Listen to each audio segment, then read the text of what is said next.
Richard Wolff is pretty based. He actually interviewed Michael Hudson recently. Michael Hudson is also an economist. I'm not sure if everybody's familiar with him, but he's pretty based too. So you got two based people having an interview about economic apartheid in the United States. We're going to get into the thick of it. But first and foremost, if you haven't had a chance to do so, go ahead and smash that like button. That helps me with the algorithm. If you are new, don't forget to sub and share. Let's move on. Professor Richard Wolff and Michael Hudson, economic apartheid. Ladies and gentlemen, we've been covering a lot of history tonight. You're going to get a little bit more history with this story as well, because we need to talk about the economic divide that we have in this country. And I don't just mean people who are working class and people who are rich, etc. We need to talk about another type of divide that we have economically in this country. Listen to this, and then I'm going to back this up with some receipts. Michael Hudson is a distinguished research professor of economics at the University of Missouri in Kansas City. He's also, and this makes him quite unusual, an honorary professor of economics at, and here please, I apologize for my pronunciation, Huazhong University of Science and Technology, usually known by its acronym HUST, located in Wuhan in the People's Republic of China. He has written so many books and articles that if I were to try to list them here, it would exhaust the time that we have. And I know that you're all more interested in hearing what he has to say than looking at all his very many impressive credentials. He specializes in areas of debt, finance, neoliberalism, and he has a particular interest in Middle Eastern economic history that gives his work a kind of grounding in the realities. He's also worked for major American banks, and so brings in a wealth of experience to the analyses he offers. Long story short, Michael did a lot. So first of all, Michael Hudson, thank you very much for giving us your time and your expertise. Well, I appreciate being here. Okay, I'm going to start off with something I know has struck many of your audiences because they've spoken to me about it. You have characterized the United States economy as comprising a kind of apartheid. What exactly do you mean? And here what I'm after is, what would stimulate you to use a term as loaded as that, associated with the history of South Africa in ways most of us know, to describe the U.S. economy? Well, apartheid is basically economic polarization that excludes one part of the population from economic growth. And economically, today's economy is polarizing between the 1% and the 99%, as a lot of people are saying. But more precisely, this polarization is between creditors and debtors. The 99% of the population are the debtors, and the debt is growing, and paying this debt sucks up their income to the very top of the economic pyramid. What makes it apartheid? Pause there for a second. So what does that tell you about the system, ladies and gentlemen? Most of us are debtors, right? And you may sit there and say, well, I'm not in debt, but I don't know, you got bills? Because it doesn't have to be like student loan debt, but like if you have credit card bills, some people have medical debt, right? So there's different types of debt that you can have. But what he's telling you is the majority of us are debtors. Who do you think is doing the most in this country in reference to financial well-being? The creditors are the ones who are doing really well, because the creditors do not exist without the debtors. So it's almost like the creditors need people to be in some type of debt in order for them to make money. They profit off of us being in debt, ladies and gentlemen. Let me let him continue about the apartheid piece. Is that it's hereditary. And it's become so really in the decades after the return to peace in 1945. this financial polarization is largely concerns about real estate. And that's why I focus on 1945. Back then, everybody was able to return to peace and get a home. And all they had to do was pay 25% of their income. They would get a mortgage and they would end a home. And the homes that the population got in 1945 have all been bequeathed to their sons, their grandchildren. And this homeownership. Pause. Okay, he's talking about hereditary. He's also talking about establishing some type of generational wealth. So for all the people that were able to buy homes in 1945, imagine like only 25% of your income. That's definitely not the case today. It's definitely not the case today. Thinking about passing on those homes to other people in the generation as time goes by. Who do you think was left out of that equation? Remember, home ownership is one of the greatest resources that you can have in reference to some type of wealth and net worth. And net worth is what you own minus what you owe. So if you don't owe anything, let's say you have no student loans or whatever, and you have home ownership, your net worth is probably significantly high, right? Regardless of your income, your net worth could still be high. But if you owe, say you have a lot of debt and you don't have any type of home ownership, your net worth is probably going to be significantly lower, right? Some people could be in the negative. Who do you think were excluded from that? Let's go to the chat. Let's see. Participation is making me wait. Lana said, except for a lot of Black people. There you go. Bad Cookie said, not just Black folks, Sabby, minorities in a whole. That's true. All right, you guys are already on it. Let's continue. Has been hereditary, but only for white people, not really for Black people. And that's where the apartheid was. From 1945 until almost 1990, almost 2000, the Black population could not get mortgages. There was redlining. So the result is that the white population was able to buy affordable housing when you only pay 25% of your income on housing, on mortgage payments, or on rent. You can afford to buy goods and services. Pause. Okay. He brought up a key term, which is redlining. This is significantly important because oftentimes I've heard people who are Democrats say, yes, I want a Democrat like FDR. And I would push back on that and say, no, I want something better. This is something I kind of noticed from like progressives. Why we always settle for less? like, why don't we aim higher? Why do we always try to settle for something that we've already had instead of asking for something even more? And we can have nice things, but you got to address some of these issues. And we'll come back to this video. Before he gets into all of that, I want to show you some of these issues because I talked about this on the show one time before, and some people got really upset because I said this about FDR. Honey, I read the history, okay? You should not stand for people, whether it was FDR, whether it was Bernie Sanders, etc. The history does not lie about this. Plus, I have family members in my family that went through this. So let's take a look at the history when it comes to redlining and where that came from. A forgotten history of how the U.S. government segregated America. Now, this was covered 2016. It's important for people to see. Highlight this.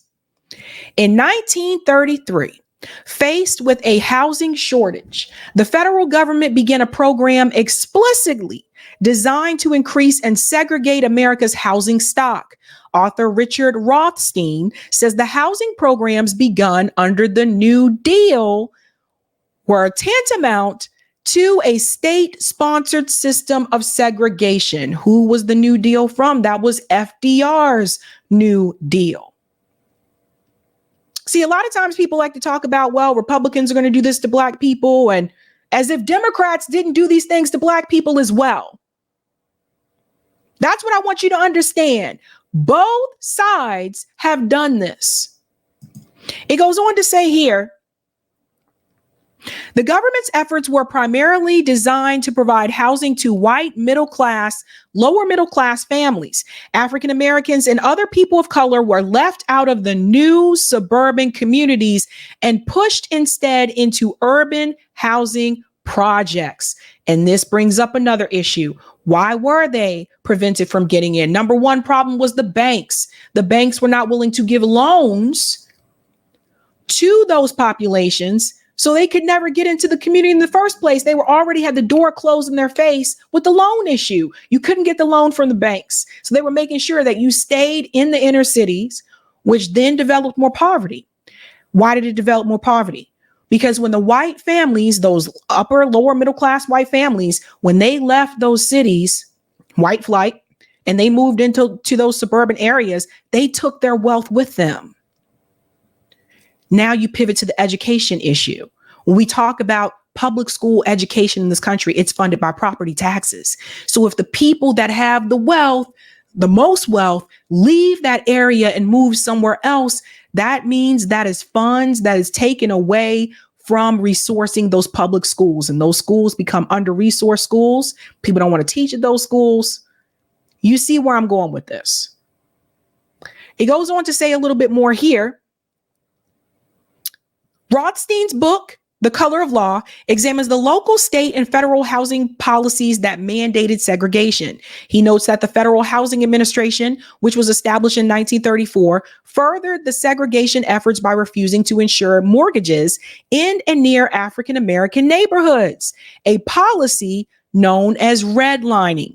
At the same time, the FHA was subsidizing builders who were mass producing entire subdivisions for whites, with the requirement that none of those homes be sold to African Americans. This is another example where African Americans, also some of the policies under the New Deal affected indigenous communities as well, by the way, were left out of opportunities that would have created generational wealth. We know how this works in the education system. Your zip code means a lot in reference to where you can go from there. So if you are at an under-resourced school, it is going to be more difficult for you to get into a college. Your grades are more likely to be lower because it's under-resourced. You may not have the best teachers. This is just the reality of the situation, kids. So if you're not getting into college, then you're limited in reference to job prospects that pay more money. It's not to say no one from those areas got out and was able to make a lot of money, but it wasn't the norm. Thus, again, limiting your ability to create and establish generational wealth for your own damn family. Let's get back to the interview because he says much, much more. Bring it home, Michael. And that low price of housing was really what spurred the economic takeoff until the 1980s when things were changed. But the Black population was left out of it. Finally, they began to be accepted back into it around 2000, 2008. And by 2000, 2008, Black people were finally accepted back into it. Guys, that's decades later. That's decades later. And then what happened in 2008? The housing crisis. 2008, you had a rise finally in Black and Hispanic homeownership, but there was one problem. They had to pay much higher interest rates than white people. And the banks charged them much more of their income than 25%. That part right there. Nick, my comrade from RBN, he used to work at a car dealership. He used to sell cars. One of the things that Nick told us about is that even when it comes to buying a car, he would see how they would charge Black people more interest than the white customers that would come in. So once again, now they let you in, say you got an opportunity, come on in. The banks, we're going to give you more loan. We're going to be more generous with the loans now. But then they charge you more interest. And by the way, that's regardless if you have good credit. FYI. even today, long after 2008, people have to pay up to 43% of their income for rent. That's the level at which the government guarantees the banks that there's going to be a repayment. So people who now are beginning to buy homes for the first time have their budget squeezed. It's very hard to pay the 43% of your income, especially when you're also having to pay student debt and bank credit card credit and automobile loans. So the result is that when families who do, white families as well now, even if they are able to get access to a bank loan to buy homes of their own, they have to pay so much student debt as a result of getting an education to get a job to earn the income to pay the loan, that the banks say, I'm sorry, you don't have enough money left after the student loans to qualify for a bank loan. And so the result is that home ownership rates in America are dropping. Real estate is being bought by large private capital real estate companies. Pause right here. I'll go back a little bit. Pause right here. You know what he shows you here? Now things have changed, because now you see that white people are also being affected by the economy, and not just Joe Biden's economy, but in general, because of them raising the rates, the percentage of your income that you have to pay for just for rent. Let's fall back from home ownership for a second, but just to rent an apartment. How many people, you know how many people I know in their 30s, some in their 40s, they got multiple roommates, not because they want to, because they can't afford to live by themselves. So now you see, once this started to increase and there's a lot of student loan debt, now you're starting to see this is where now it's starting to affect white people as well. So now we got an issue when it comes to class across racial lines, and not just working class, even middle class people, honestly, are struggling at this point in time. So you hear about it more, because now people of different races are also experiencing it. Now you have people that are part of the majority that are experiencing this as well. Now he gets into this part here about these companies. Let me go back here, that are buying up. This is really important, guys. This is why apartments, the rent for these apartments are incredibly high. This is part of the reason, and why some of these homes are high. Listen to this. Student debt as a result of getting an education to get a job to earn the income to pay the loan, that the banks say, I'm sorry, you don't have enough money left after the student loans to qualify for a bank loan. And so the result is that home ownership rates in America are dropping. Real estate is being bought by large private capital real estate companies. And the result is that rent is going way up. And anyone who has to live in a major city, or even the smaller cities, finds that the rents are going up so much that, as far as they're concerned, that's the real inflation that's taking place. The inflation. Pause right there. Okay. So you see that, right? We have it here in Massachusetts. It may be happening in your state too, I'm sure.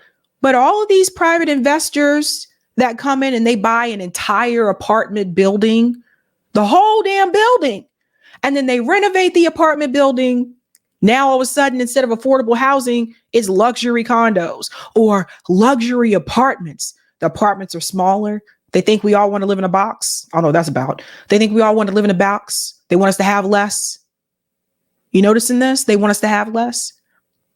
So they buy these buildings, they jack the rent up. And that's why a lot of you have to have more than one roommate. Now, what can be done about this? Number one, there needs to be some type of law in your city or your state that is outlawing private investors from coming into the city and buying an entire apartment build, like buying these commercial real estate. Like, stop. They should not be able to buy residential buildings. If we can stop that, then we can get somewhere. But as long as they're coming in and they're buying those residential buildings, they can increase the rent as much as they want, depending on where you live. Boston has no rent stability. So landlords can increase the rent as much as they want, whether it's $20, whether it's $200. In housing prices, the inflation in education prices, the inflation that basic needs that they have to cover are so high that it's pushed America into an economic recession that really began in 2008 when President Obama broke his promise to write down the junk mortgages to the realistic real estate value.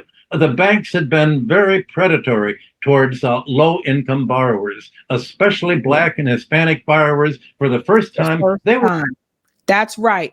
Barack Obama. I want to remind you that Black wealth tanked under Barack Obama. I'm no kid, man. All because of his economic policies after the housing crisis. Instead of bailing out old Black elders, and there were some white people that were scammed by this too, but the majority they were targeting was older Black elders who lost their homes. Instead of bailing out those people, he chose to bail out the banks. And so that is part of the reason why Black wealth tanked under Barack Obama. So almost in a sense, after 2008, it's almost like you had to start all over again and try to build generational wealth. Willing to pay much higher portions of their income for mortgages, but it turned out not only did they have higher rates, but the banks falsified the prices of the property being sold. They added all sorts of charges on there, and the result has been that this polarization between creditors and debtors that's hurting the whole economy has taken on a racial coloration in the United States. And that's why I call it apartheid, but you could say that the apartheid really is between creditors and debtors in general, is the whole economy is strapped for debt. You know, I'm struck, just as a footnote to what you say. Last week, Harvard University, which has a joint center on housing, studies housing, and has been doing it for years, they issue an annual report. And I read it last week, and it begins with a really stunning statistic for the year 2024. 1/2 of all renters in the United States are paying rents that they cannot afford. They keep track of what you were calling the share of income that housing absorbs. And by using that metric, that measure, half of the people are paying more than they can afford, which means they're not taking care of medical expenses or educational expenses or any of the other expenses in order to keep a roof literally over their heads.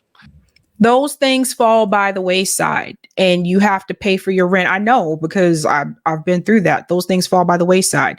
So if that means that you're not going to opt in for the 401k at your job, that's more money out of your paycheck. So you're less likely to do it. In fact, that's another thing that has come out. A lot of the younger people, Gen Z generation, and some millennials too, are less likely to sign up for 401ks at their employer because that's money that they want to keep within their paycheck because they just can't afford it. That's another thing. Are they going to have any type of retirement fund? Are we going to actually receive Social Security? Let me ask you guys a question. Be honest. Do you think millennials, those of us that are millennials and Gen Z, do you think we're actually going to receive Social Security by the time we're of age to do so? I don't know. I doubt it. I doubt it. So it's not like we can rely on that.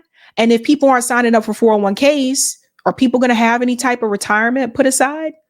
Do they want us to work until we're 80 years old? Nikki Haley already threatened, and she thought this was a good thing, to increase the retirement age. They want us to keep working. Worker bees. All right, let me move to another but very related question. There's widespread agreement among people doing rather different theoretical approaches to economics that over recent decades in the United States, the distribution of wealth and income has become much more unequal. That 40 years ago, the United States was not the extreme outlier when compared, say, to Western Europe that it is now, in the sense of that kind of inequality. So my first two parts of this question: do you agree with this assessment? And if you do, what solutions would you come up with? How would you deal with a situation like this if indeed you find it to be the case? Well, I'm basically an economic statistician, and all of the statistics explain quite clearly why the economy is becoming more unequal. And my book, Killing the Host, explains why. And the reason is that debt grows exponentially. It grows by compound interest and an upsweep, but income doesn't grow that fast. So debt is growing much faster than the whole economy. And that means that more and more of corporate income, of people's income, and even government income has to be paid for debt service to the financial class. So as long as more and more income is not spent on goods and services, not spent on hiring labor, not spent on building factories, as long as the economy is deindustrializing, it's going to polarize. And the economy is deindustrializing because it's become a high-cost economy because of debt. A house is worth whatever a bank is going to lend. And banks have lent more and more, increasing housing. Banks lend for corporate takeovers, and they create monopolies. And monopolies are rising prices and just sucking the income out of the economy. And what economists in the 19th century used to call this economic rent. Rent is unearned income. So when you say that the economy is polarizing to the upper 1%, and you look at what are these people doing to get all this income? Pause. What are those people doing to get all that income? You know what I've noticed over the years, and this is something I had to learn. Seems like a lot of times the people who make the most money actually do the least amount of work. They found a way to make more money by getting other people to do the work for them. That's all your billionaires, folks. That's your Taylor Swift. That's your Jay-Z. That's your Elon Musk. This is not to say these people did no work, but they realize that they actually could make more money if they got other people to do the work for them. This is why you can work very hard and you could be a dedicated worker. And then you look at your paycheck and you're like, damn, this is all I got. And then you think about what you have left after you paid your rent or you paid your mortgage. You're like, damn, it's like I'm working over 40 hours a week. This is all I'm left with. It has gotten to the point now where people have felt like they have to have a second income. And I know several people that do. People call this a hustle culture. That's not something to brag about. You should not have to have multiple jobs in a country that has billions of dollars to give to Ukraine and billions of dollars to give to Israel. You see, it doesn't have to be like this, folks. We can have nice things, but we have to demand it. And after the past 2 years, our government cannot come to us and tell us that they don't have the money when we watch billions of dollars go out the damn door to other countries, okay? We know they have the money. It does not have to be this way. But you have to believe that it doesn't have to be this way. Stop listening, believing the politicians when they tell you that they can't afford it. It costs too high. We have a high debt ceiling. The debt ceiling is a myth. Modern monetary theory teaches you that. That's something that they come up with so they can make excuses as not to give you no damn money. But they can give other people money. So we got to see past what they're doing here. We got to understand, again, the politicians are puppets. They're puppets for the top 1%. So even though we're the ones that vote for them, once they're in office, they don't serve us. They serve the people at the top. And if they want to keep those seats, they continue to serve the people at the top and they continue to serve donors and lobbyists. And that's how they get to where they are. That's how they stay there. That's how someone like Nancy Pelosi can stay in office that long. And that's why We spend so much time working hard, and it feels like we never seem to get ahead. It's not you. It's the system. They're not acting productively. They don't make their wealth by investing in plant and equipment because we're deindustrializing. They certainly don't make their wealth by saving their wages. They make it by capital gains. In other words, by economic bubble, by banks creating a financial bubble, pushing up stock market prices, pushing up bond prices with the Federal Reserve's quantitative easing. So the 10% of the population owes almost 80% of all of the stocks and bonds. So this 10% is getting very wealthy, and they say, we're doing fine, the economy's us, the economy's doing fine. But people who don't have stocks and bonds and have to depend on what they earn are left behind. Well, if debt is causing the problem, what's the solution? There really is no way of reversing this economic polarization and making the economy more equal without wiping out a lot of the debt, wiping out the student debt, wiping out the bad real estate debt that individuals have, not business debts, but wiping out personal debt. Wiping out debt. Now, some people will push back on this and say, no, you took out those loans, go ahead and, pay them.